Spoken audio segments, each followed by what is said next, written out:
I'm Claire Dawson, 28, lead software engineer at our family's company, Dawson Dynamics.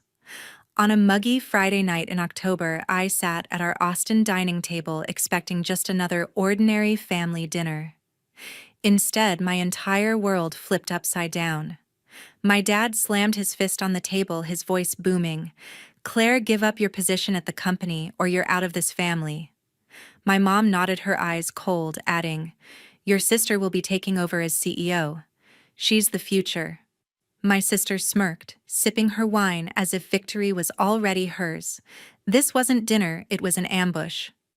Dawson Sync, the app I had poured my soul into, had just brought in $100 million in revenue for the company. I built it from scratch, debugging every line of code while they slept. Yet here they were crowning my sister, who couldn't tell a server from a spreadsheet, as the new boss. The ultimatum hit me like a freight train: surrender my position or be disowned. My stomach churned, but I locked eyes with them, forced a smile, and stood up. "Fine," I said, my voice steady despite the sting. I turned and walked away, leaving behind the family and the company I had given everything to. They thought they had broken me, but I had built a safeguard into Dawson Sync, a security lock only I could unlock. 6 months later, the calls came one after another, desperate and endless as their empire crumbled. I only replied, "Remember that dinner, I don't forget." Before we dive deeper into my story, tell me, what time is it where you're watching and which city are you in? I want to see just how far my story has traveled. 14 months earlier, I was coding my heart out in our Austin office, dreaming big. My days blurred into nights, hunched over my laptop, building Dawson Sync, an AI-powered app to streamline supply chains for retailers. It was my baby, a dream to revolutionize how businesses moved goods. I'd write code for 18 hours straight, fueled by coffee and ambition, tweaking algorithms to predict inventory needs with pinpoint accuracy. My boyfriend Ryan Porter, a brilliant software engineer, was right there with me, debugging lines of code in our cramped office near Ladybird Lake. We'd high-five over a fixed bug, our laughter echoing through the quiet nights. Dawson Dynamics wasn't just any company, it was my dad's legacy. Thomas Dawson, our chairman, started it in 1985, back when Austin was just a sleepy college town. He'd built it into a mid-sized player in tech, and I grew up hearing stories of his hustle. My mom, Susan Dawson, handled finances, keeping our books tight and our reputation polished. She cared about the family name, always pushing us to look the part at industry events. Then there was my sister, Monica Dawson, 2 years older, and all charm, no code. She thrived at networking events, tossing around buzzwords like disruptive innovation without understanding the tech behind it. I'd roll my eyes but let it slide. She was family, and I figured we'd find a balance. By spring, Dawson Sync was ready. Ryan and I ran final tests, watching the app crunch data faster than anything on the market. We pitched it to a major retail chain, and Carlos Vega, their supply chain manager, signed a deal that changed everything. Dawson Sync rolled out across their warehouses, cutting costs and boosting efficiency. The contract brought in $100 million in revenue, a number that made my dad's eyes light up at our next board meeting. I remember standing in that glass-walled room, presenting the numbers, my voice steady, but my heart racing. Ryan squeezed my hand under the table, his grin saying, "We did it." For a moment, I thought I'd earned my place, not just as the coder, but as a Dawson. But Monica had other plans. She started showing up at tech meetups around Austin, schmoozing with startup founders and venture capitalists. At one event near Dell's headquarters, I overheard her telling a crowd, "Dawson Sync is just the start. My vision will take us global." Her vision, I bit my tongue, but it stung. She'd never written a line of code, never stayed up until dawn fixing a crashing server. Ryan noticed my clenched jaw and whispered, "Let her talk. You built the real thing." I nodded, trying to focus on the app's success, but Monica's words kept creeping in. She'd breeze into our office, dropping phrases like strategic synergy while glancing at my laptop like it was a foreign object. My parents ate it up. Dad would clap her on the back, saying, "That's my girl," while Mom nodded her smile tight but proud. The tension grew subtle but sharp. At a family barbecue, Monica pitched her global expansion plan to Dad, all buzzwords and no substance. I tried to chime in about Dawson Sink's scalability, but Mom cut me off saying, "Let your sister shine, Claire." Ryan shot me a look, his eyes saying, "Stay cool." I did, but it was like swallowing glass. I started noticing how Dad's emails to me were shorter, more about logistics than praise. Mom's calls focused on Monica's latest networking win, not my late-night coding sprints. I told myself it was just business, that family would come through. Ryan wasn't so sure. One night over pizza in our downtown apartment, he said, "They're leaning on Monica too much. You need to protect what's yours." His words stuck, planting a seed I wasn't ready to admit. By summer, Dawson Sink was a hit, but the spotlight was shifting. Monica's charm offensive was working. Investors started calling her the face of Dawson Dynamics. I'd walk into meetings and feel eyes skip over me to her. Once, Carlos Vega pulled me aside after a demo saying, "Your app's a game changer, Claire. Don't let anyone steal your thunder." His words hit hard, but I brushed it off, hoping my family saw my worth. Ryan kept me grounded, reminding me, "You're the brains behind this. They'll see it eventually." I wanted to believe him, clinging to the idea that my work would speak for itself. But deep down, I felt the ground shifting like a fault line under our family's foundation. Monica's ambition was growing, and I was starting to wonder where I fit in their vision. By summer, my phone became a battlefield of its own. I was still riding high from Dawson Sink's success, but the air in Austin's tech scene was turning sour. Monica had taken her charm offensive to a new level. At a packed tech meetup near Dell's headquarters, she worked the room, flashing her perfect smile and dropping lines like, "Claire's great at coding, but she lacks the vision to lead." I overheard it from a colleague who texted me their message blunt, "Your sister's trashing you." My jaw tightened as I read it, standing in the Dawson Dynamics office, the hum of servers mocking my rising anger. Monica wasn't just networking, she was undermining me, painting me as a one-trick coder in front of Austin's startup crowd. Then came the calls. Susan rang me one humid afternoon while I was debugging a new Dawson Sync feature. Her voice was calm but sharp, like a knife wrapped in silk. "Monica's showing real leadership, Claire," she said. "She'll take the company further. You should stick to the technical side." I gripped my phone, words catching in my throat. Before I could respond, she hung up, leaving me staring at a blank screen. A day later, Thomas sent a long text. "Monica's been talking to investors. She's got big plans. We need you to support her." Support her? I'd built Dawson Sync, the app that brought in $100 million, and now they wanted me to step aside for Monica's empty buzzwords. The pressure hit me like a slow burn. I felt like an outsider in my own family, their voices echoing Monica's so-called vision. I paced our Austin apartment that night, the city lights flickering outside. Ryan sat on the couch listening as I vented. "They're rewriting my story," I said, my voice shaking. "Monica's out there lying, and Mom and Dad are buying it." Ryan leaned forward, his eyes steady. "You're the one who made Dawson Sync, Claire. They can't take that away unless you let them." His words cut through my fog of frustration. He was right. I had to protect what I'd built. We started talking strategy, not just for the app, but for my place in the company. That's when the idea hit. Dawson Sync's core algorithm, the one that made it a game changer, was mine. I could lock it down. Ryan always. The practical one suggested an authentication lock, a biometric safeguard requiring my fingerprint every 72 hours to keep the algorithm running. "It's not sabotage," he said, grabbing his laptop. "It's insurance." We got to work in our apartment, the glow of our screens lighting up the room. I modified the code, embedding the lock deep in Dawson Sync's architecture, disguising it as a standard security protocol. Nobody at Dawson Dynamics would notice unless they dug into the source code, which Monica couldn't do if her life depended on it. We tested it relentlessly. Ryan ran simulations mimicking server crashes to ensure the lock held. I scanned my fingerprint, watching the system hum back to life each time.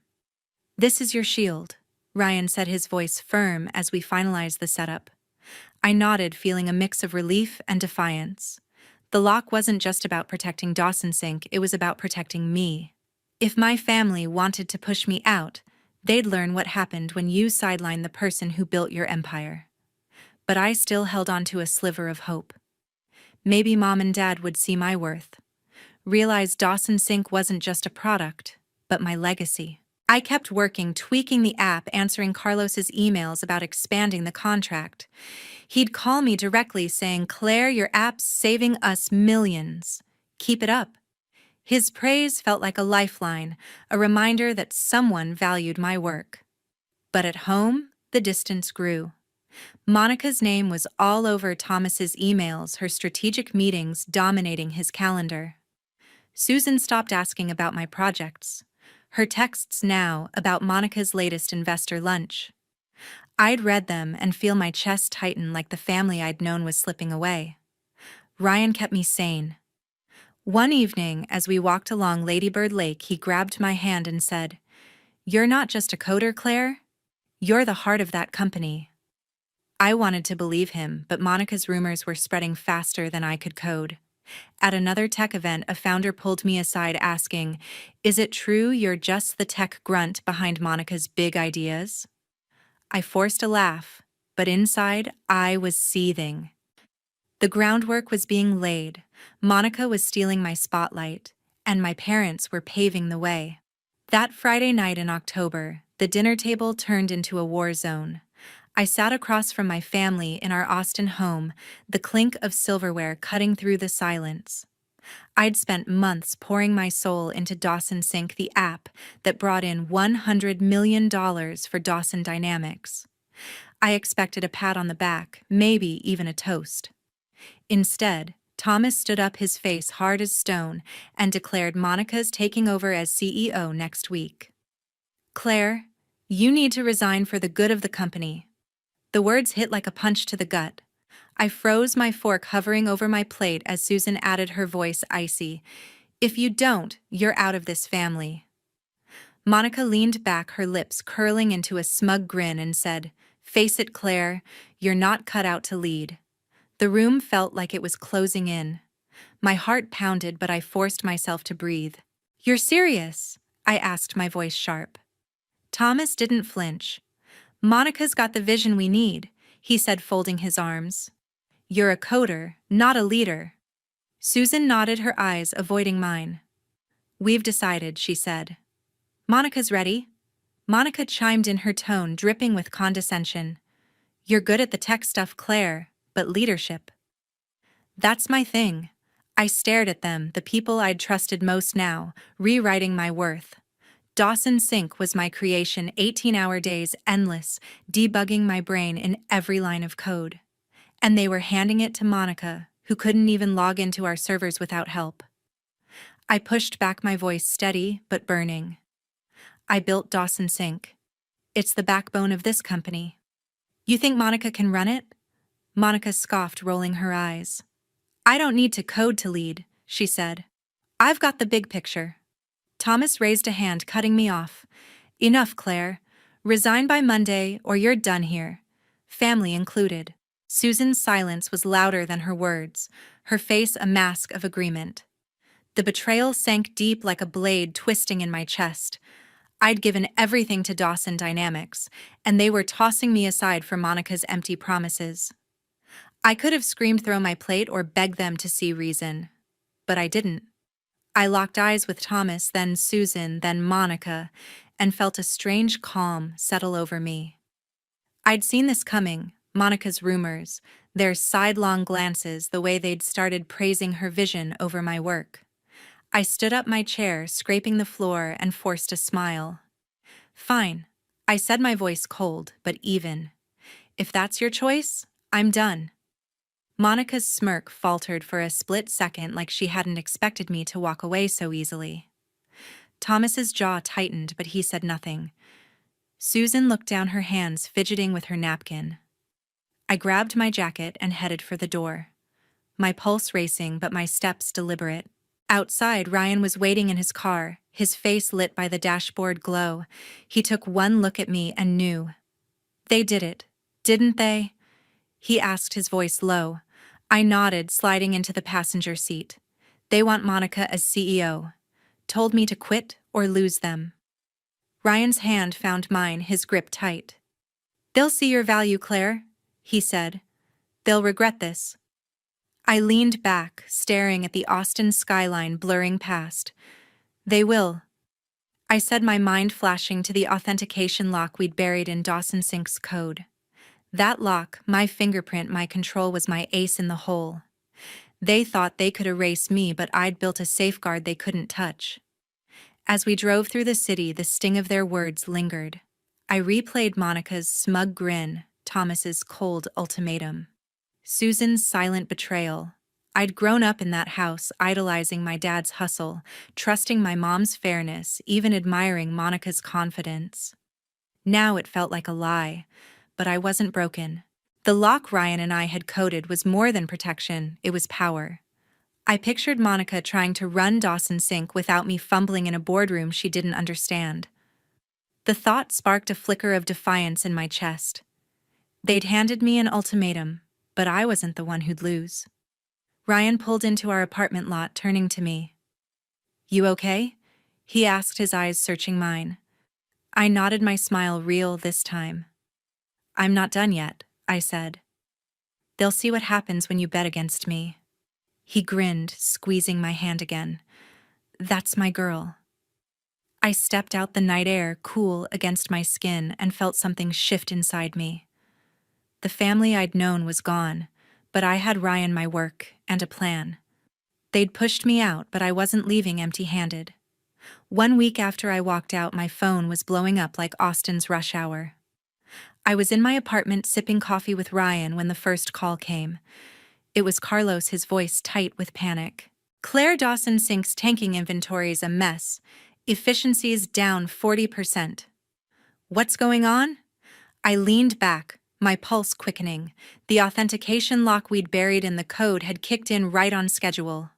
Without my fingerprint, the app's core algorithm was choking, and Monica, the new CEO, was out of her depth. Carlos's tone sharpened. Fix this or we're pulling the contract. That's $100 million on the line. I promised to look into it, but inside I felt a spark of satisfaction.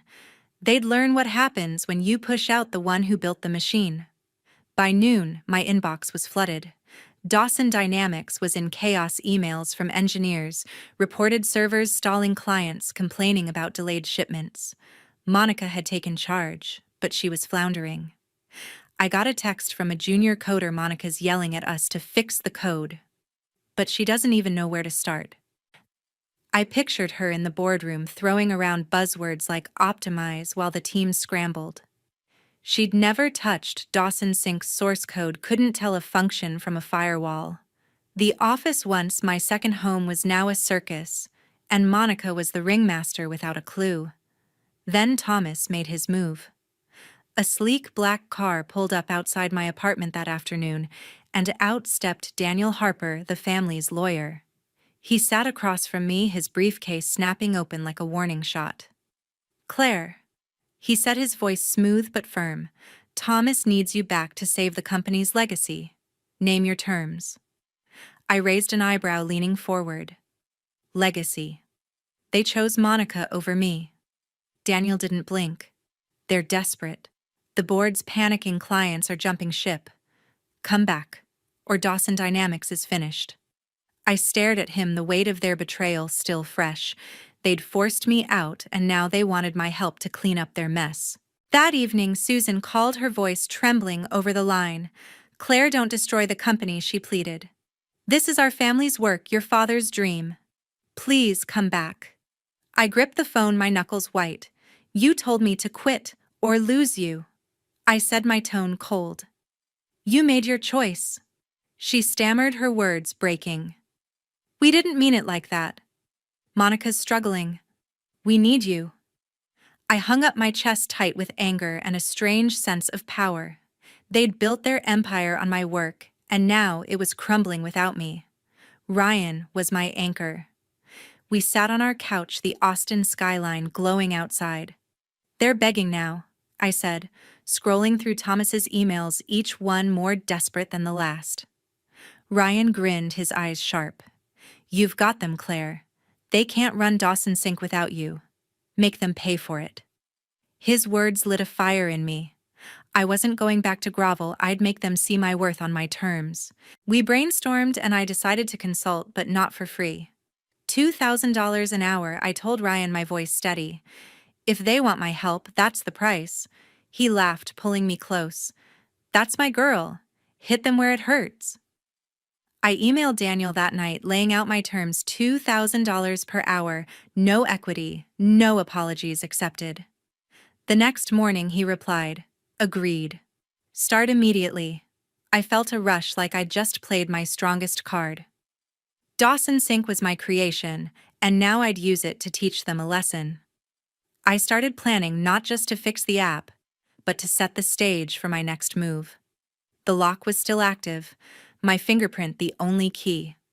I'd help just enough to keep Carlos's contract alive, but Monica would never touch the core code.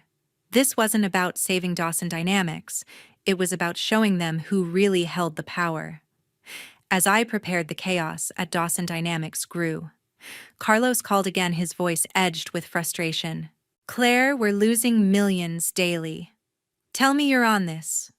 I assured him I'd consult, keeping my tone professional but firm. Monica's failures were piling up. Clients were tweeting about delays, and a tech blog posted Dawson Dynamics' new CEO fumbles flagship app.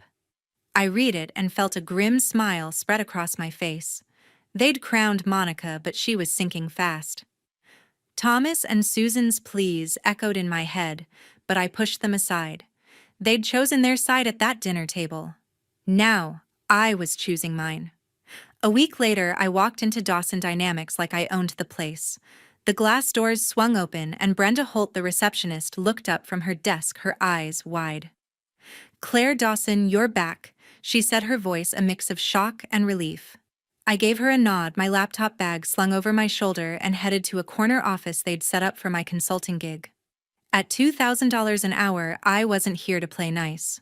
Carlos had been emailing daily, desperate to stabilize Dawson Sink's performance for his retail chain. I worked remotely with him, granting limited server access to patch the app's output just enough to keep his warehouses running. Every fix was deliberate, my fingerprint still the key to the core algorithm, ensuring Monica couldn't take credit. The office buzzed with tension. Engineers darted between cubicles, their faces drawn from sleepless nights. Monica's reign as CEO was unraveling faster than a bad startup pitch. During a team meeting in the main conference room, she lost it. I was presenting a temporary workaround to the staff, my slides detailing data flow adjustments, when Monica stormed in, her face flushed. "Claire's sabotaging us," she shouted, pointing at me like I was a criminal. The room went silent, engineers exchanging uneasy glances. Clients on the video call, including Carlos, raised eyebrows. Their confidence in Dawson Dynamics visibly shaken. "Monica, calm down," I said, my voice steady. "I'm here fixing your mess." She slammed her hand on the table. "You broke the app on purpose." Her accusation hung in the air, making the company look desperate and divided.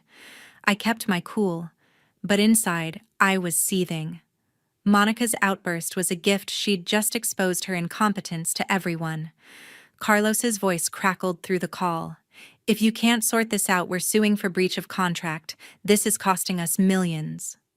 The threat landed like a bombshell, and Monica's bravado crumbled. She stammered, trying to pivot to buzzwords about strategic realignment, but nobody bought it. I stepped in, calmly explaining the patch I'd implemented, reassuring Carlos we'd stabilize the system. The meeting ended with Monica glaring at me, her authority in tatters. Back in my apartment, Ryan was my rock. We worked late, his laptop synced with mine as we fine-tuned Dawson Sink's temporary fixes. "You're playing chess while she's playing checkers," he said, his fingers flying over the keyboard. I smirked, watching the app's performance metrics tick upward. Every move I made strengthened my position, keeping the authentication lock hidden but active. Then an unexpected message popped up on my phone. Janet Myers, CTO of a rival tech firm in Austin, texted Claire, "Your work's the talk of the town. Join us. We value talent." I stared at the screen, my mind racing. Leaving Dawson Dynamics for good was tempting, but I wasn't done here yet. I replied, "Let's talk soon," keeping my options open. Thomas cornered me after hours in the office, his face lined with exhaustion. "Claire, please," he said, his voice low. "Fix this for good. The company's bleeding." I crossed my arms, staring him down. "You made Monica CEO, Dad. You told me to resign. Why should I save you now?" He flinched, his eyes pleading. "We were wrong. I'm begging you." His words stung, but they didn't soften me. I'd heard enough promises from him at that dinner table. "I'm consulting," I said, my tone cold. "That's all you get for $2,000 an hour."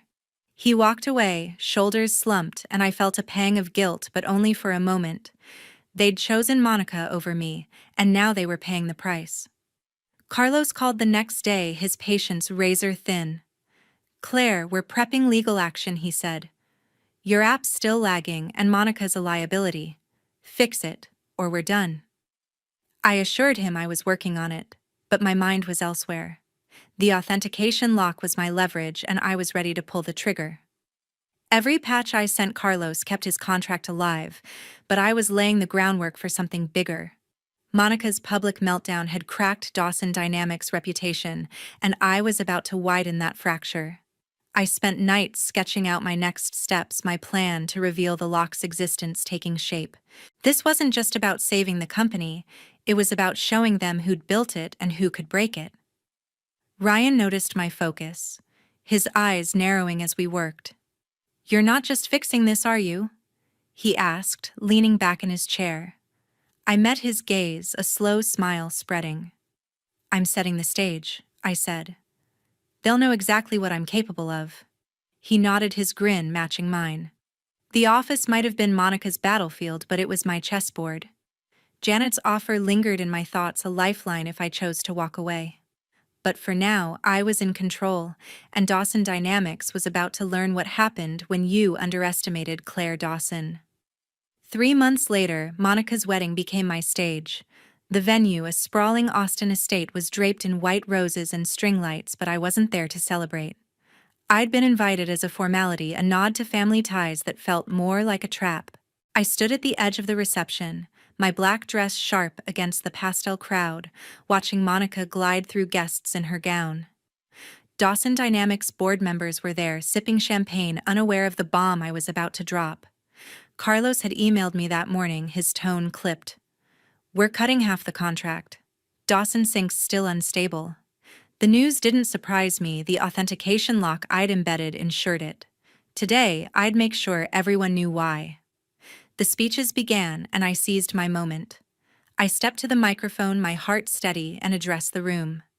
"Dawson Sync's core algorithm," I said, my voice clear, "requires my fingerprint every 72 hours to function. Without it, the app fails." The crowd froze, glasses clinking to a stop. Monica's face turned ashen, her bouquet trembling in her hands. "That's why your systems are crashing." I continued, locking eyes with the board members. "I built it and I control it." Gasps rippled through the guests. Monica shoved through the crowd, her voice shrill. "You're betraying our family," she screamed. "You sabotaged us." I didn't flinch. "You took my company," I said. "I protected what's mine." Thomas pushed forward, his face red. "Claire, take a leadership role," he said, his voice urgent but low. "Fix this and we'll make it right." Susan grabbed my arm, tears streaming. "Do it for your sister Claire," she sobbed. "For family." I pulled away, my chest tight but my resolve ironclad. "You chose Monica over me," I said, looking at them both. "You don't get to beg now." The board members whispered, their faces grim. Carlos, standing nearby, shook his head, his expression a mix of frustration and respect. The truth was, Dawson Dynamics was crumbling, and I held the key.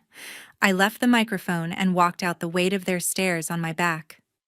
Outside, Ryan waited by his car, his grin wide as I approached. "You did it," he said, pulling me into a hug. "They're reeling." I nodded, adrenaline still coursing through me. "It's not over yet," I said. Earlier that week, I'd signed a contract with Janet Myers, CTO of a rival tech firm. Her offer was a fresh start, equity, creative control, and a team that valued me. I slid into Ryan's car, the Austin skyline stretching before us as we drove away. "What's next?" he asked, his hand on mine. "We build something new," I said, my voice firm. "Something they can't touch." The fallout hit fast. Carlos's company slashed $50 million from Dawson Dynamics' contract, citing operational instability. A tech blog broke the story the next day: Dawson sinks collapse, founders lock shakes family firm. The article detailed Monica's failed leadership and my reveal, painting Dawson Dynamics as a cautionary tale. I read it over coffee, a quiet satisfaction settling in. Thomas's emails flooded my inbox, pleading for a meeting, but I ignored them. Susan's voicemails, choked with apologies, went unanswered. They'd built their empire on my code, then tried to erase me. Now they were facing the consequences. Ryan and I spent nights planning our future. We sketched out ideas for a new app, one that would rival Dawson Sync but belong to us. Janet's firm was already setting up a lab for me, and her team's excitement was infectious. "You're going to kill it," Ryan said one evening, his laptop glowing with our mock-ups. I smiled, feeling lighter than I had in months. Dawson Dynamics had been my home, but it was also my cage. Leaving it behind wasn't just freedom, it was victory. The wedding reveal wasn't about revenge, it was about truth.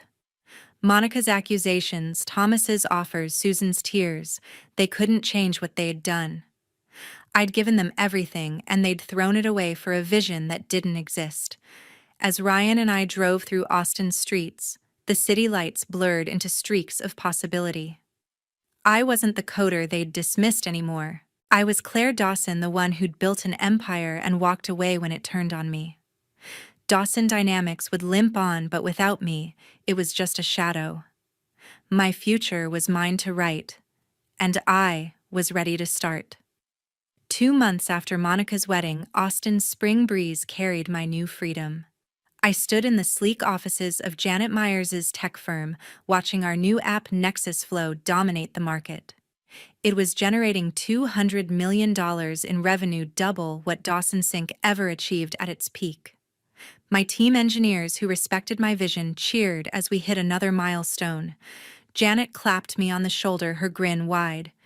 "You've outdone yourself, Claire," she said. I smiled, feeling the weight of my past lift. Dawson Dynamics. The company I'd built was now a shadow, and I was thriving without it. The fallout for Dawson Dynamics was brutal. After my reveal at Monica's wedding, their biggest clients, including Carlos, pulled out completely, costing them over $100 million in contracts. A tech journal reported a small-scale bankruptcy as the company scrambled to cover debts. Thomas had to sell the family's sprawling Austin villa to keep the business afloat, moving into a modest condo downtown. Monica sent me a text, her words dripping with false sincerity. "I'm sorry, Claire. Can we talk?" I didn't reply. Susan took it further, sending Daniel Harper, the family's lawyer, to my new office with a proposal to reconcile and rebuild. I laughed, handing him back the papers. "No thanks," I said. "I'm done." Susan called that evening, her voice sharp over the phone. "Claire, you're tearing us apart," she said. I leaned back in my chair, the Austin skyline glowing outside my window. "Remember that dinner in October, Mom?" I asked, my tone calm but pointed. "You chose Monica. I chose myself." I hung up, my heart steady. There was no going back. They'd built their legacy on my work, then discarded me. Now they were living with the wreckage, and I was building something better. My new chapter began beside Ladybird Lake, where Ryan and I said our vows under a canopy of oak trees. The outdoor wedding was simple but vibrant, with wildflowers lining the aisle, and tech friends from Janet's firm raising glasses to us. Ryan looked at me, his eyes warm, and whispered, We made it. Claire. I squeezed his hand, my ring catching the sunlight. The crowd cheered as we kissed the lake sparkling behind us. These were my people, those who saw my worth, who didn't demand I dim my light for their comfort. As we danced under the stars, I felt whole, untethered from the family that had tried to break me. The lessons came into focus that night. Family isn't just blood, it's the people who recognize your value, who stand by you when the world turns cold. Independence was my victory, not just over Dawson Dynamics, but over the idea that I needed their approval to succeed. I'd built Dawson Sync from nothing, and when they took it, I built Nexus Flow, something greater. Monica's fake apology, Thomas's desperation, Susan's pleas, they were noise, not truth. My real family was here, laughing with me, believing in me. Dawson Dynamics limped on a cautionary tale in Austin's tech scene. A blog post summed it up: family betrayal sinks software giant. I read it and felt no guilt, only clarity. They'd underestimated me, and now they were paying the price. Ryan and I were already planning our next project, a platform to empower small businesses free from corporate games. Janet's firm gave us the resources, but the vision was ours. As I stood on the lake's edge, the spring breeze cool against my skin, I knew I'd won, not by destroying them, but by outgrowing them. Independence wasn't just my shield, it was my strength.